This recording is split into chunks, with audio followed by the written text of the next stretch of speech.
할렐루야. 우리 주님 찬양합니다. 찬송가 505장으로 우리 주님께 찬양하겠습니다.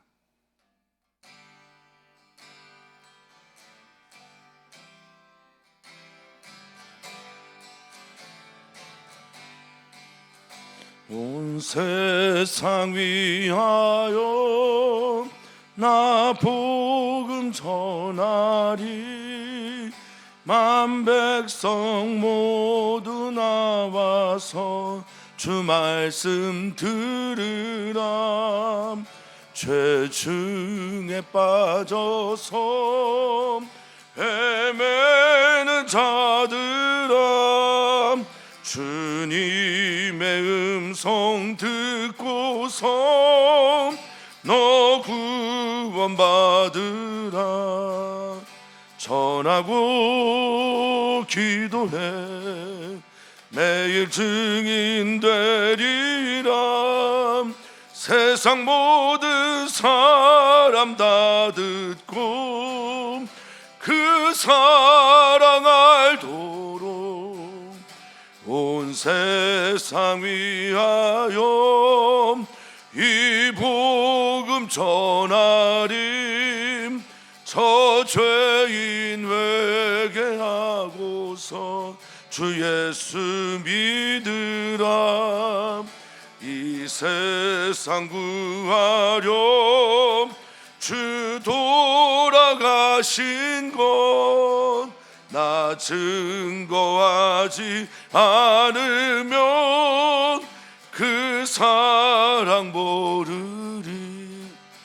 전하고 기도해 매일 증인 되리라. 세상 모든 사람 다 듣고 그 사랑 알도록 온 세상 위하여 주 은혜 힘하니 주 예수 이름 힘입어 이 복음 전하자. 먼 곳에 나가서 전하지 못해도 나 어느 곳에 있든지 늘 기도 힘쓰리. 전하고 기도해 매일 증인 되리라. 세상 사람 다 듣고 그 사랑 알도록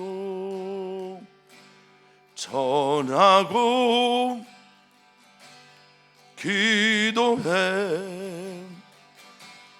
매일 증인 되리라. 세상 모든 사람 다 듣고 그 사랑 알도록.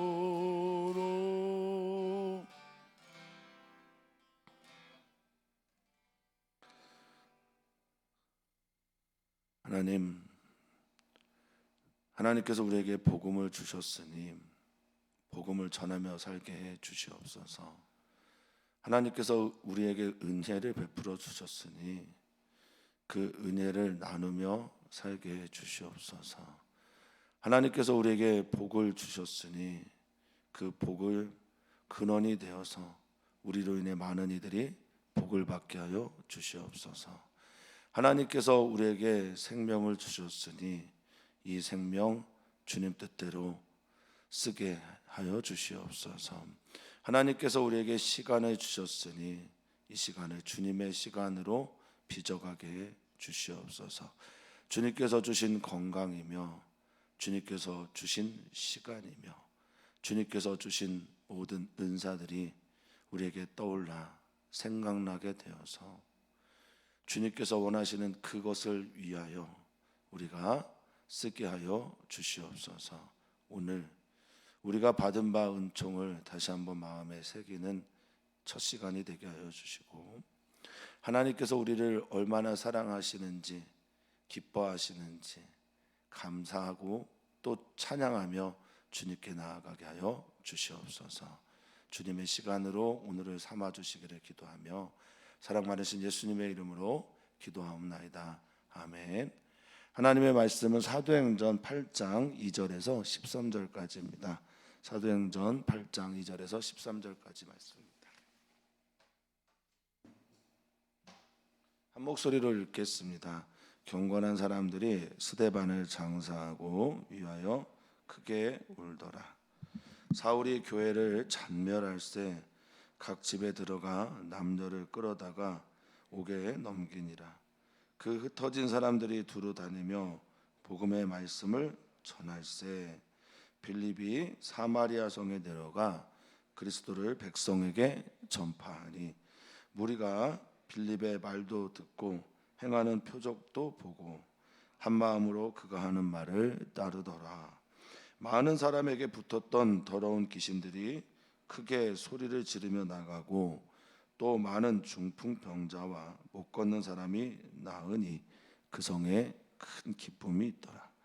그 성에 시몬이라 하는 사람이 전부터 있어 마술을 행하여 사마리아 백성을 놀라게 하며 자칭 큰 자라 하니 낮은 사람보다 더 높은 사람까지 다 따르며 이르되 이 사람은 크다 일컫는 하나님의 능력이라 하더라.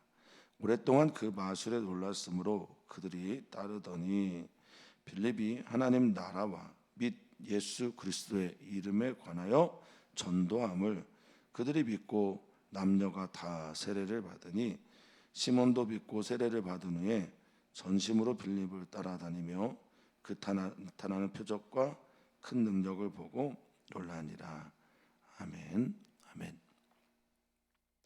박해가 시작되었습니다. 본격적으로 박해가 시작되는 그 첫걸음은 복음 전파의 첫걸음이기도 했습니다. 사도행전 1장 8절을 우리는 다 알고 계시죠. 오직 성령이 너에게 임할 때 예수님은 분명히 말씀하셨습니다. 권능 받고 예루살렘만이 아니다. 예루살렘과 온 유대와 사마리아와 땅끝까지 이르러 증인되라고 말씀하셨죠.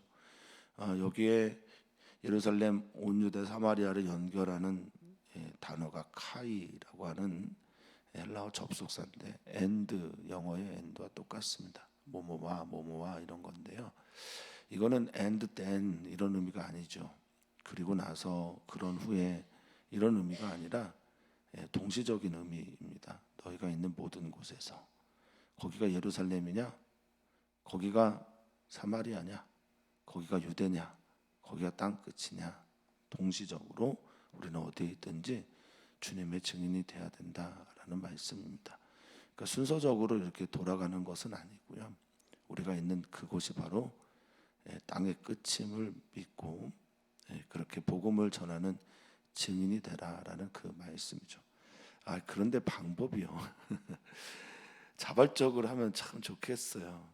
자의적으로 하고 때가 되었으니까 우리 사마리아도 가자, 온 유대로 흩어지자, 땅 끝으로 가자 이러면 좋겠는데 사람의 어리석음이라 또 사람이 시간을 정하는 그런 자기중심적인 태도들이 있어서요. 하나님의 방법, 섭리에 의해서 일이 시작이 됩니다. 그것도 박해가 깊어지고 또 스데반이 순교하고 난 이후에 하나님께서는 그 스데반의 눈물의 선교를 씨앗으로 삼으셔서 그것으로 인해 흩어지게 하십니다. 하나님의 섭리는 인간의 생각으로는 도저히 알 수 없는 그것입니다. 오늘 우리는 우리 앞에 있는 주의 말씀이 내 발의 등, 내 길의 빛이 됨을 따라서 저 멀리 있는 큰 그림을 보고 그렇게 가기도 하지만 대부분의 우리의 시간들은 바로 오늘 이 시간 하나님께서 원하시는 게 무엇인지를 알고 살아가는 것일 겁니다. 오늘 그 말씀을 통해서 주님 주신 말씀을 통해서 오늘 이 시간 우리에게 주님께서 주시는 또 주님께서 원하시는 메시지는 무엇일까 들으시고 또 믿음으로 그 걸음 가시기를 축복합니다. 자, 스데반이 순교를 했습니다. 그러자 경건한 사람들, 그분들이 스데반에 장사하고 위하여 크게 웁니다. 장례식장에 가면 더러 전혀 슬퍼하지 않는 분들을 봅니다. 기독교인이라는 이름으로 나는 내 사랑하는 사람이 천국 가는데 뭐가 슬퍼요? 라고 하는 그런 분들이 계십니다. 그런데 며칠 후에 전화드려 보면 대부분의 사람들이 우울증에 사로잡혀 있어요. 장례식장에서는 같이 우는 사람들 함께 울어야 됩니다. 그리고 그 슬픔을, 이 땅에서 보지 못하는 슬픔을 저 땅에서, 저 하나님 나라에서 볼 수 있다는 기쁨으로 승화시킬 수 있어야 합니다. 스데반이 죽었습니다. 그리고 그를 장사하는 사람들이 크게 울었다라고 하는 말은 하나님이 그를 천국에서 받으셨다라는 믿음이 없어서가 아닙니다. 이 땅에서 그 영혼과 함께 살아가 만들어가야 될 이야기가 끝났음으로 인해서 슬퍼하는 인간의 당연한 마음이죠. 예수님도 나사로가 죽었을 때 우셨다라고 성경은 말하고 있습니다. 슬퍼하고 우는 건 인간의 당연한 감정이지 죄된 감정은 결코 아니라는 겁니다. 그래서 그리스도인은 우는 자와 함께 우는 이가 되어야 하고요, 기뻐하는 자와 함께 기뻐할 수 있어야 된다라고 믿습니다. 여기 울다라는 말을 코메토스라는 헬라어를 썼는데 이거 통곡입니다. 그러니까 통곡이 쏟아져 나왔다라는 말이거든요. 스데반의 인격을 봅니다. 장례식 치르고 나면 그분의 인생이 어떻게 살았는지를 우리는 볼 수 있어요. 그리고 그분의 자녀들이 어떤 삶을 살았는지를 느끼게 되곤 합니다. 스데반이 어떤 삶을 살았는지를 생각해 보게 되는 장면입니다. 자, 스데반이 장사를 치르자마자 사울입니다. 사울이 등장하는데 스데반과 사울을 아주 의도적으로 대고 법처분으로 나란히 두고 있는 성경의 표현이 눈에 띕니다. 스데반은 장사되고 사람들은 크게 울었는데 그 슬픔이 채 가시기도 전에 그들은 큰 위기를 경험하려 하게 됩니다. 엎친 데 덮치고요, 눈 온 데 설이 오는 격, 설상가상이죠. 그런 말이 있습니다. 복은 혼자 다니는 법이 없다? 아니죠. 화는 혼자 다니는 법이 없다라고 얘기를 합니다. 화, 재앙, 고통, 슬픔은 혼자서 오는 법이 별로 없대요. 근데 복은 같이 다니는 일이 별로 없다고 합니다. 뭐 머피의 법칙도 아니고 그런데 그렇다고 합니다. 그러니까 슬픔과 고통이 연속해서 오는 상황들이 우리를 힘들게 하죠. 사울이 교회를 잔멸하다라고 하는 이 잔멸하다라는 이 단어가 신약성경 전체에서 여기만 쓰인 단어입니다. 리마이노마이라고 하는 말인데요, 파괴시키다라는 말입니다. 깨뜨려 버리다라는 말이고요, 산산조각내다라고 할 때 쓰는 말입니다. 그러니까 사울이 교회를 산산조각내고 싶어 했습니다. 완전히 박살내고 부셔지게 되기를 원했습니다. 그런데 이 동사의 용법이 우리나라에는 없는 미완료 용법이라고 합니다. 이 미완료라고 하는 건 계속적인 용법이에요. 과거부터 현재까지 꾸준하게 지속적으로 반복했다는 얘기입니다. 사울이 그렇게 교회를 잔멸하려고 했어요. 그래서 아예 집까지 들어가서, 집은 사적인 공간이고 그 사람의 공간인데 거기까지 들어가서 남녀를 잡아다가 옥에 넘겨버립니다. 자, 그런데 4절에 놀라운 사건이 일어나죠. 어제도 그런 말씀을 드렸습니다만 불씨가 날아다녀서 그곳에서 불이 붙는 일이 일어나게 됩니다. 4절에 보니까 흩어진 사람들, 교회를 잔멸하려고 하는 사울 때문에 각 집에서 남녀를 끌어다가 옥에 가두는 사울 때문에, 뭐 이게 사울이 다 했겠습니까만 사울이 중심이 된 그의 그룹들이 이 일들을 하게 될 때 흩어진 사람들, 도망간 사람들, 그 흩어진 사람들이 두루 다니면서 복음의 말씀을 전했다라고 말하고 있습니다. 흩어지다라는 말 어제도 했었습니다만 디아스페로라는 이 헬라어는 흩어지다, 도망가다, 산산조각나다 이런 뜻도 있어요. 당연히 그렇죠. 그런데 또 하나의 뜻이 뭐라고 말씀드렸죠? 흩어 씨를 뿌리다라는 뜻이 있다고 말씀을 드렸습니다. 그러니까 이건 흩어지기만 하는 게 아니에요. 사울은 예루살렘에서 그들을 잡아 죽이려고 옥에 가두고 강력하게 박해를 했는데 흩어져 있는 사람들이 뭐가 됐다는 뜻입니까? 씨가 되었다는 거예요. 복음의 씨앗이 되었다는 겁니다. 뭐 다른 우리 교회 다른 분들의 예는 잘 모르겠고 우리 교회 장로님들은 한 곳에 오래 있지 못하는 그런 직업군들을 가지고 계신. 일단 뭐 이용재 장로님 정말 많이 돌아다니시죠. 차를 가지고 어느 날은 포항, 어느 날은 뭐 경주, 여수. 우리 우장님도 마찬가지죠. 직장을 바꾸시면서 자주 흩어지게 되죠. 김용재 장로님도 학교를 무조건 5년마다 한 번씩은 옮겨야 되지 않습니까? 흩어지게 된단 말입니다. 그 흩어진 곳에서 우리 장로님들이 예배의 씨앗, 복음의 씨앗, 그리고 하나님께서 기뻐하시는 눈물, 예배, 제단의 씨앗들이 되고 계십니다. 감사하고 또 축복하고 응원합니다. 사랑하는 성도님들, 장로님들뿐만이 아니라 우리 사랑하는 성도님들이 모두 다 그렇게 흩어진 곳에서 복음의 씨앗을 심는 분들이 되시기를 진심으로 축복합니다. 어떤 이유로 흩어지게 되는지는 모르지요. 어떤 이유로 그곳에 가 있는지 우리가 어떻게 알겠습니까? 그런데 그곳에 가서 우리가 해야 될 건 아주 분명합니다. 그게 뭡니까? 복음의 말씀을 전하는 것이다 라고 성경은 말하고 있어요. 흩어질 수도 있고 또 도망갈 수도 있고 또 마지못해 갈 수도 있습니다만 우리가 해야 될 분명한 것은 그곳에서 복음의 말씀을 전하는 것입니다. 예수 그리스도를 전하는 것입니다.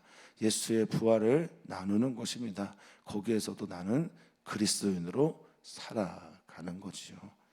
그런 성도님들 되시기를 축복합니다.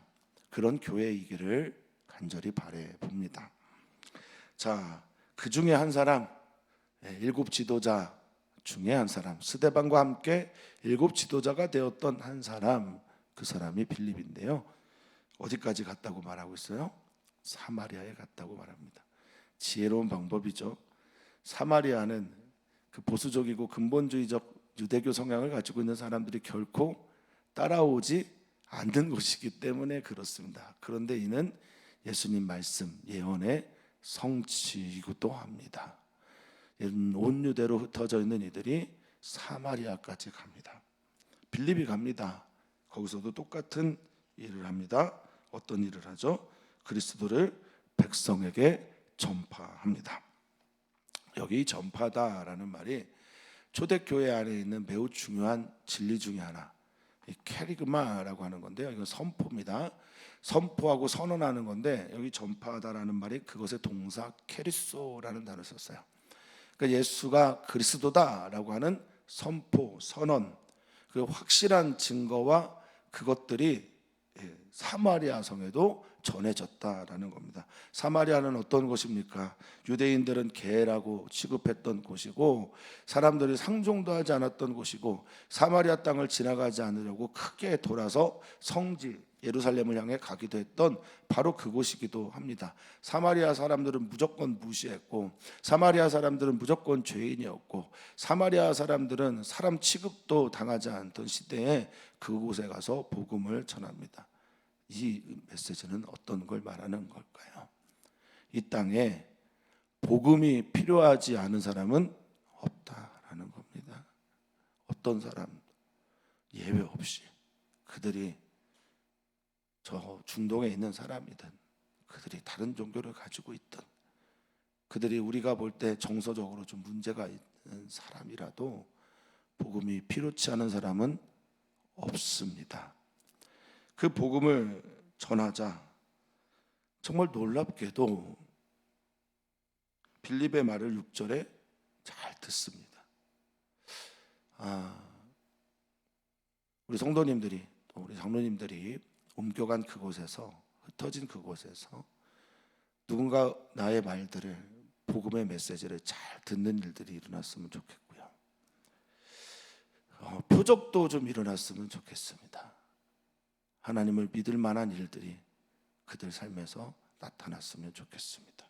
표적도 보고, 또 성경에 많이 나오는, 특히 사도행전에 많이 나오는 한마음, 호모티마돈이라고 하는, 마음을 같이하여 전심전력으로 동의하여 한마음으로 등등, 사도행전에 참 많이 등장하는 한마음으로 그가 하는 말을 따르다라고 성경은 말하고 있습니다. 그를 따르는 게 아니고요, 빌립이 하고 있는 말을, 즉 예수가 그리스도다라고 하는 이 말을 따랐다라고 성경은 말하고 있습니다. 할렐루야입니다. 기대하고요, 또 바랍니다. 또 이런 일이 일어나지 않아도 우리는 마땅히 복음을 전해야 합니다. 이 따르다라는 말이요, 헬라어로는 프로시에코라는 말입니다. 이게 프로스라는 말이 뭐냐, 앞으로, 더, 가까이, 이런 뜻이고요. 에코는 잡다, 사로잡다, 붙잡다, 소유하다, 이런 뜻입니다. 그러니까 그 말을 가까이에서 더 바짝 붙어서 잡으려고 하는 거예요. 이제 뭐 둘째 주, 셋째 주에 강정규 선교사가 와서 선교 보고를 할 텐데, 뭐 그가 했던 말 중에, 선교사님 했던 말 중에 굉장히 인상 깊었던 말이 있어요. 그가 중국의 지하교회에서 설교를 할 때 중국 사람들이 아멘을 어떻게 한다고, 혹시 기억나실지 모르겠습니다. 이 새벽이라 흉내도 못 내겠어요. 무슨 말씀을 하자마자 아멘 막 이렇게, 그냥 우리가 예전에 부흥했던 그런 아멘을 중국 분들은 지금 하신다고 합니다.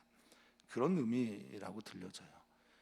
가까이에서 그걸 붙잡으려고, 빌립의 말을, 빌립이 전하고 있는 말을, 말씀을, 그 생명되는 이야기를 붙잡으려고 꽉 가까이 몰두하는 걸 프로시에코라는 단어를 씁니다. 이건 몰두하다라는 말이고요, 주목하다라는 말입니다. 집중하다는 말입니다. 얼마나 그들이 사모했으면요, 사마리아 성에도 복음이 필요합니다. 복음이 필요하지 않은 곳은 없습니다. 기적이 일어납니다. 예수님이 하셨던 그 기적을 빌립이 합니다. 사도만 하는 게 아니라 빌립도 합니다. 많은 사람에게 붙었던 더러운 귀신들이 크게 소리를 지르며 나가고, 할렐루야, 무엇에 눌려 있는지 모르는데 그들이 쫓겨나갑니다. 이 더럽다라는 얘기가 하나님이 받으시지 못할 만, 그러니까 하나님이 받으실 수 없는 이 제의적인 용법으로 쓰였거든요. 그러니까 귀신이 들렸기 때문에 하나님께 설 수 없는 많은 존재들이 그 귀신의 쫓겨남으로 말미암아 하나님의 앞에 서게 되는 변화의 역사가 일어나고요, 병들이 낫게 되는데, 병자들이 낫게 되는데, 여기에 이제 중풍병자는 의사 누가의 소견으로는 이 중풍병자는 중풍병에 걸려서 반신불수가 된 게 아니에요. 파랄리오라고 하는 이 헬라어를 썼다라는 건 그가 전신마비가 된, 그러니까 많은 중풍병자가 있었는데 그들이 반신불수나 약간의 불수 이런 게 아니라요, 그냥 전신 마비 혹은 전신 불구, 이런 사람들이 나음을 받았다라는 겁니다. 온전한 회복을 경험했다라는 겁니다.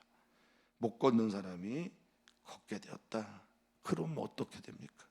8절에 그 성에 복음 때문에, 빌립이 전한 말 때문에 큰 기쁨이 있더라.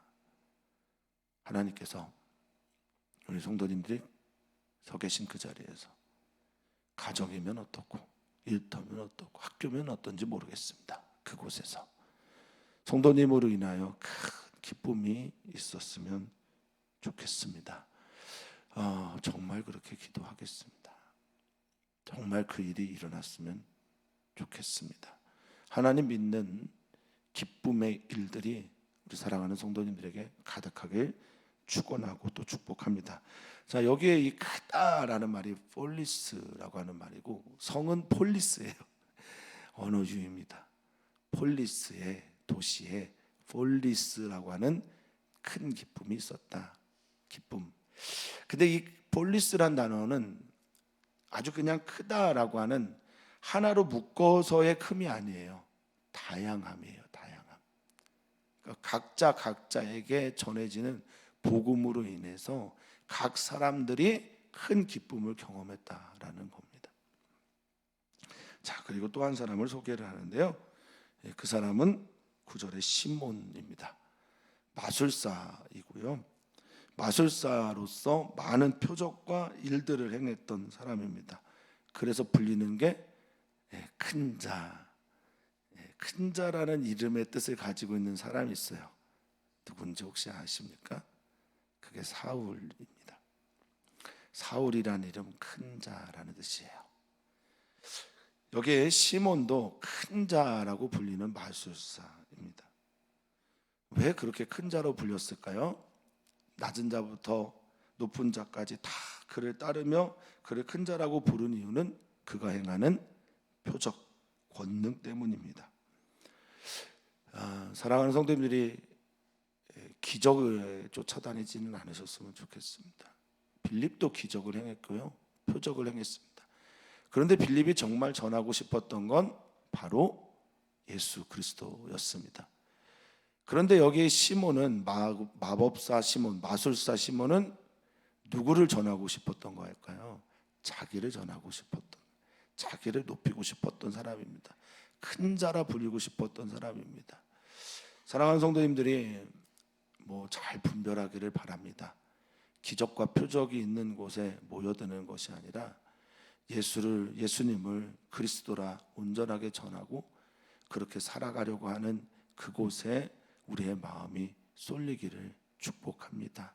기적만 쫓아다니다 표적만 따르다가 이렇게 마술사 시몬같이 되기도 합니다. 자, 오랫동안 그 마술이 그들을 현혹시켰습니다. 이 11절에 보면 이 시몬이 했던 것들, 그래서 놀라다라는 게 엑시스테미라는 말인데 이게 정신병의 나중에 어원이 되기도 하지요. 근데 엑스는 밖으로, 이 스테미는 서 있다라는 말이에요. 그러니까 정신 멀쩡하게 서 있다가 이 정신이 밖으로 확 나가는 것 같은 느낌이 놀라다라는 겁니다. 그러니까 마술은요, 정신을 놀라게 합니다. 우리를 속이는 거죠. 그런데 하나님의 능력은 어떻습니까? 우리를 경외감에 빠지게 하고요, 표적 너머에 누가 했는지를 주목하게 됩니다. 하나님이 하시고 하나님을 바라보게 되죠. 자, 오랫동안 그 마술에 놀랐고 그들이 따르다라고 하는 이 단어가 6절에 있는 따르다와 같은 말이에요. 프로셰코, 헬라어로 몰두하다, 집중하다, 주목하다, 앞을 향해 막 소유하려고, 붙잡으려고 가까이에 접착되는 것들을 말합니다. 그 너머의 세계를 봐야 되는데, 그 너머에 자신이 있는지 하나님이 계신지를 봐야 되는데 우리는 그러지 못할 때가 참 많습니다. 그래서 고린도전서 12장에 소개하고 있는 매우 중요한 은사가 하나 있는데 그건 영들을 분별하는 은사입니다. 이 시대에 우리에게 꼭 필요한 은사인지도 모르겠습니다. 주 성령께서 우리들에게 그 은사를 허락하셔서 그들의 영들을 분별할 수 있는 은혜가 있기를 바라겠습니다. 자, 어쨌든 이 시몬이 빌립을 만나게 되고 빌립의 역사를 보게 됩니다. 자, 12절, 빌립이 하나님 나라와 및 예수 그리스도의 이름에 관하여 전도했다라고 말합니다. 하나님 나라가 임하니 중풍병자가 나음을 벗습니다. 하나님 나라가 임하니 귀신이 쫓아납니다. 하나님 나라가 임하니 걷지 못하는 분들이 걷게 됩니다. 그 성에 큰 기쁨이 있습니다. 하나님의 나라가 임하면 그렇습니다. 하나님의 나라가 우리 가정의 일터에 내 마음에 있기를 소망합니다. 하나님의 나라가 우리 교회에 있기를 진심으로 기도합니다. 하나님의 나라가 다음 세대의 여름 행사 가운데 흘러 충만하게 넘치기를 기도합니다. 자, 하나님 나라와 예수 그리스도의 이름으로만 하나님 나라가 우리 안에 찾아오고 이루어질 수 있기 때문에 우리는 예수님 만나야 된다고 그렇게 말하죠.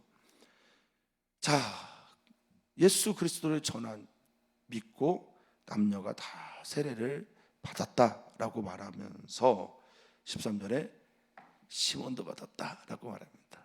내일 한 번 더 소개를 하겠지만 시몬은 딴 생각을 하고 받아요.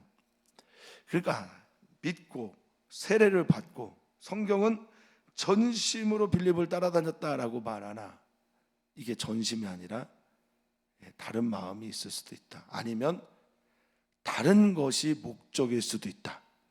이건 이제 내일 우리가 한 번 더 읽게 될 겁니다. 빌립을 전심으로 따라다니다, 프로스카르테로라는 헬라어로 썼는데 이게 뭐냐면 집착하다, 애착하다, 뭐 이런 말입니다. 집착해서 따라다녔어요. 그리고 그 나타나는 표적과 능력을 보고 놀랐다라고 성경은 말하고 있습니다. 방점이 여기에 찍혀 있는 거예요. 빌립을 따라다니는데 그가 보고 있는 건 능력과 표적 말입니다. 근데 6절을 보면 빌립이 하는 말도 듣고 행하는 표적도 보고 한 마음으로 그가 하는 말을 따랐다라고 말하고 있습니다. 빌립이 전하는 말, 메시지를 따르는 사람들에 비해서 시몬은 그의 표적과 능력 때문에 그를 따르고 있는 것처럼 그렇게 의도적으로 기록했어요. 내일 베드로와 요한이 사마리아 성에 복음이 전했다는 얘기 듣고 왔을 때 이 시몬이 그 유명한 성직을 매매하려고 하는 행동을 합니다. 그의 따름은 자기를 드러내게 하기 위함이었어요. 표적과 기적, 그것을 통해서, 이 표적과 기적은요 어떤 보여주는 놀라운 능력만이 아닐 겁니다. 그의 수려한 발도 거기에 해당될 거고요, 그의 수려한 능력들도, 실력들도, 외모들도 그것들을 말할 겁니다. 우리는 우리의 말들을 통해서 우리의 말 너머에 계신 말이 가리키고 있는 우리 주 예수 그리스도를 만나게 될 때 비로소 전심으로 주님을 따르게 됩니다. 복음은 우리를 통해서 누군가에게 전달이 되어져야 하고, 그리고 그 복음을 믿는 사람들에게 큰 기쁨이 있어야 합니다. 우리는 오늘도 기도합니다. 오늘은 우리의 가정을 위해서 기도하는 날이죠. 선교사님들의 가정을 위해서 기도하는 날입니다. 또 성도님들 중에 가정에 아픔 있는 분들을 위해서 기도하는 날입니다. 그 성에 큰 기쁨이, 다양한 기쁨이, 예수님을 만난 그 은혜로 인하여 큰 기쁨이 있기를 축원하고 축복합니다. 다음 세대를 위해서 기도를 멈추지 말아주시고 선교사님들의 자녀들, MK들을 위해서도 오늘도 기도해 주십시오. 하나님 감사합니다. 오늘도 우리는 하나님 앞에 서 있습니다. 우리를 흩어지게 하는 것, 하나님의 섭리 안에서 보면 우리는 그 섭리를 이해할 수 없을 때가 참 많으나, 그러나 우리가 흩어진 곳에서 해야 될 것은 정말 분명합니다. 초대교회 그리스도인들이 그렇게 살았습니다. 그곳에서도 복음의 사람으로 살았고, 그곳에서도 복음의 사람이었기에 복음을 전했습니다. 주님, 복음을 전하려면 복음이 우리 안에 확실하게 자리 잡아야 합니다. 복음이신 예수 그리스도가 우리 안에 주인이 되셔야 합니다. 그 은혜가 우리 안에 충만하게 있어 성령으로 복음의 사람들, 복음 전하는 사람이 되게 하여 주시옵소서. 감사하며 예수님의 이름으로 기도하옵나이다. 아멘.